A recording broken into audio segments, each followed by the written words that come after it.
ఇదే జగన్మోహన్ రెడ్డి గారు ఈరోజు పొద్దున న్యూస్లో చూస్తే వాళ్ళు చెప్తున్న మాట, బొత్స సత్యనారాయణ అనే ఆయనను పక్కన నిలబెట్టుకొని నాకు తండ్రి లాంటి వాడు, ఓట్లేయండి అని అడుగుతున్నారు. మీ సమక్షంలో అడుగుతున్నాం. బొత్స సత్యనారాయణ గారు జగన్మోహన్ రెడ్డి గారికి తండ్రి సమానులట. తండ్రి సమానులట. ఏ బొత్స సత్యనారాయణ?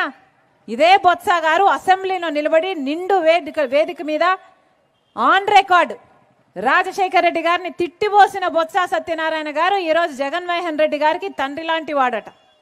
ఇదే బొత్స గారు రాజశేఖర రెడ్డి గారిని తాగుబోతు అని తిట్టారు. ఇదే బొత్స గారు జగన్మోహన్ రెడ్డి గారికి ఉరిశిక్ష వేయాలి అన్నాడు. జగన్మోహన్ రెడ్డి గారు బినామీలు అన్నారు. ఎన్ని మాటలు అన్నాడు.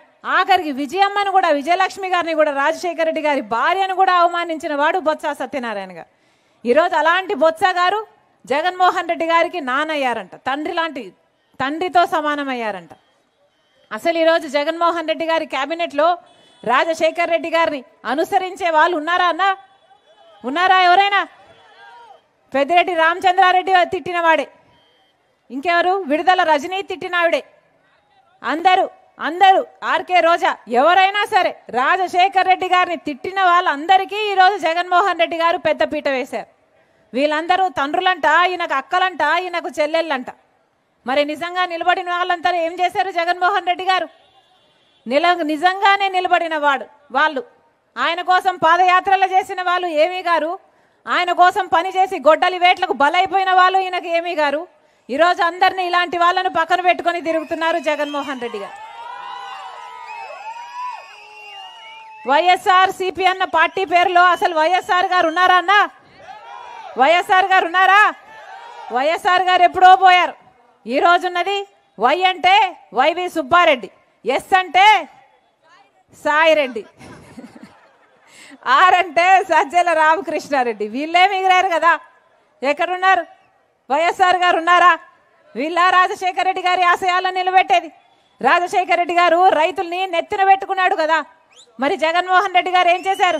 కనీసం డ్రిప్ వేసుకుందామంటే డ్రిప్కు సబ్సిడీ ఇస్తున్నారా? పంట నష్టపోతే పంట నష్టపరిహారం ఉందా? కనీసం మద్దతు ధర ఉందా అన్న రైతులకి? మరి ఏం చేసినట్టు జగన్మోహన్ రెడ్డి గారు?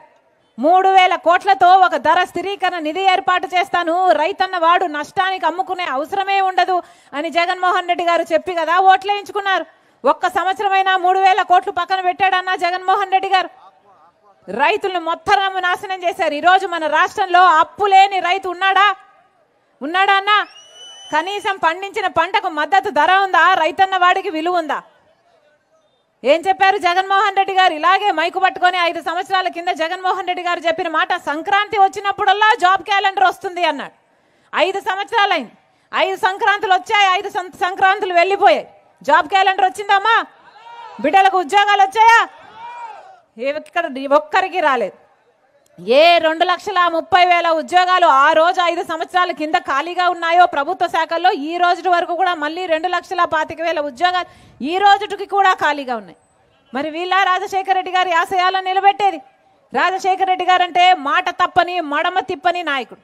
అలాంటిది జగన్మోహన్ రెడ్డి గారు ఇలాగే మైకు పట్టుకొని పూర్తి మద్యపాన నిషేధం చేస్తానన్నాడు జగన్మోహన్ రెడ్డి గారు. అన్నారా? చేశారా? చెయ్యకపోగా ఈరోజు సర్కారే స్వయంగా తయారు చేసిన మద్యాన్ని అమ్ముతుంది. భూమట, క్యాపిటల్ అట, స్పెషల్ స్టేటస్ అట, డిఎస్సి అట. వీళ్ళ నాసి రకం మందు తాగి మన రాష్ట్రంలో పక్క రాష్ట్రాల కంటే 25% మంది ప్రజలు ఎక్కువ చచ్చిపోతున్నారు. లివరు, కిడ్నీలు చెడిపోయి. వీళ్ళ రాజశేఖర రెడ్డి గారి ఆశయాలను నిలబెట్టేది? నేను అడుగుతా ఉన్నా ఈరోజు మీ అందరి సమక్షంలో, ఆ మహానేతకు ఎవరు వారసులో చెప్పాల్సింది ఎవరు అని అడుగుతా ఉన్నాను. చెప్పాల్సింది ఎవరు అని అడుగుతా ఉన్నా. ప్రజలు కాదా అని అడుగుతా ఉన్నాను. ఆ వైఎస్ఆర్ని ప్రేమించేవారు కాదా అని అడుగుతా ఉన్నాను. ఈ సందర్భంగా మీ అందరితోనూ కూడా ఒక్క విషయం ప్రతి ఒక్కరిని కూడా ఆలోచన చేయమని కోరుతా ఉన్నా.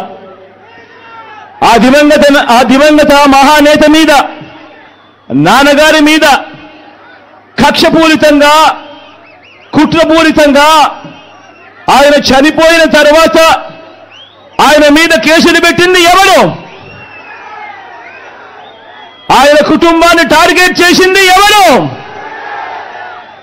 ఆయన పేరును చివరకు సిబిఐ ఛార్జ్ షీట్ లో కూడా పెట్టింది ఎవరు? ఒక వైఎస్ఆర్ లెగసీని, ఒక వైఎస్ఆర్ ను ఉండకుండా చెయ్యాలని చూస్తా ఉన్నది ఎవరు?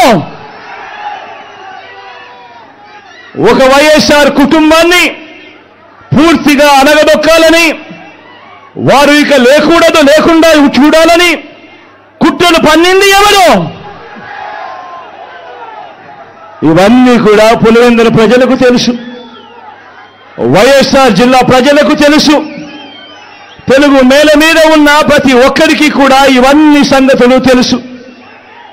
మరి ఇప్పుడు అలా రాజకీయంగా అనగదొక్కాలని దేశంలో ఉన్న అన్ని వ్యవస్థలను మన మీద ప్రయోగించి వారితోనే ఇప్పుడు కలిసిపోయి అదే కాంగ్రెస్, అదే టీడీపీతో కలిసిపోయి వైఎస్ అనే పేరే కనపడకుండా చేయాలని కోరుకుంటున్న వాళ్ళందరితోనూ కలిసిపోయి ఆ దిశగా అడుగులు వేస్తూ ఆ కుట్రలను అమలు చేస్తా ఉన్న మన శత్రువుల చేతులతో కలిపి, మన శత్రువులతో చేతులు కలిపి వారి పార్టీల్లో చేరిపోయిన వీరా వైఎస్ఆర్ వారసులు అని అడుగుతా ఉన్నాను.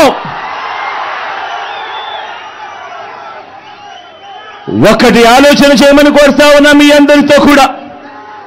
వైఎస్ఆర్ గారు బతుకున్నంత కాలం ఎవరితో పోరాటం చేశారు అని చెప్పి ప్రతి ఒక్కరూ కూడా ఆలోచన చేయమని కోరుతా ఉన్నా. వైఎస్ఆర్ను ప్రతి గ్రామంలో అభిమానించే ప్రతి అభిమాని, వైఎస్ఆర్ను ప్రతి గ్రామంలోనూ అభిమానించే ప్రతి కార్యకర్త ఎవరితో యుద్ధం చేశారు అని చెప్పి ఆలోచన చేయమని కోరుతా ఉన్నా. మరి ఆ వైఎస్ఆర్ మీద కుట్రలు కుతంత్రాలు చేసిన ఆయన శత్రువులతో పసుపు చీర కట్టుకొని వారి ఇళ్లకు వెళ్ళి వారికి మోకరిల్లి వారి కుట్రలో భాగమవుతూ వారి స్క్రిప్టుల్లో వారు చెప్పినది మక్కి టు మక్కి చదివి వినిపిస్తూ కుట్రల్లో భాగమవుతా ఉన్న వీళ్ళ వైఎస్ఆర్ వారసులు అని అడుగుతా ఉన్నాను మీ అందరి సమక్షంలో. వైఎస్ఆర్ కీర్తి ప్రతిష్టలను ఆయన పేరునే ప్రజల మనసు నుంచి చెరిపేయాలని, వైఎస్ఆర్ కాంగ్రెస్ పార్టీయే ఉండకూడదని, వైఎస్ఆర్ విగ్రహాలు ఏ గ్రామంలోనూ కూడా ఉండకూడదని బహిరంగంగానే ఆ విగ్రహాలన్నింటినీ ముక్కలు చెప్పలు చేస్తాము అని చెప్పిన వారితో, చెబుతున్న వారితో చేతులు కలిపిన వీరా వైఎస్ఆర్ వారసులు అని అడుగుతా ఉన్నాను.